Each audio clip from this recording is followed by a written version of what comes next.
राज्यपाल पुरस्कार प्राप्त प्रधान शिक्षयित्री तथा शिशु साहित्यिका दुर्गावती प्रधान आध्यात्मिक कविता पुस्तक करुणा कैबल्य अतिथि मान द्वारा उन्मोचित होईछि।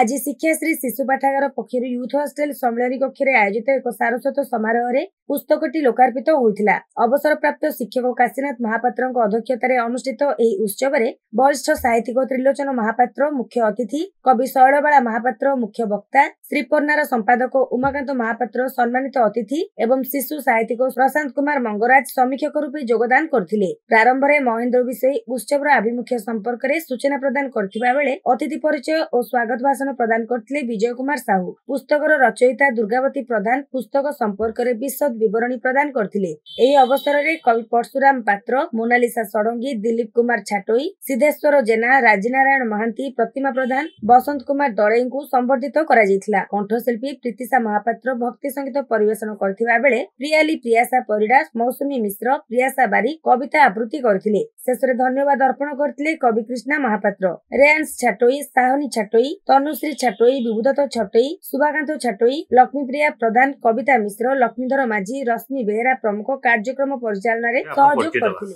महेंद्र विषय आज शिक्षाश्री शिशु पाठागार अठनला तरफ हमर कवयित्री आदर्श शिक्षयित्री राज्यपाल पुरस्कार प्रधान शिक्षयित्री श्रीमती दुर्गावती प्रधान कैबल्य करुणा आज उन्मोचित होची यूथ हॉस्टेल में। ये जो साहित्य संस्कृति एवं परंपरा रक्षा दिगरे आध्यात्मिक पत्रिकाटी बहुत फलप्रद होगा आशा करूँ। सुसाहित्यिका संगठिका एवं साहित्य क्षेत्र में निजर पारदर्शिता लाभ करथिला श्रीमती प्रधान तृतीय संकलन मु अभिनंदन जनइबी। कहीं ना एभली एक पत्रिका प्रकाशन में यथेष्ट आवश्यकता अच्छी। यही पत्रिका प्रकाशन द्वारा पिला शिक्षक शिक्षयित्री एवं आध्यात्मिक जगत में एक परिवर्तन सृष्टि हेब।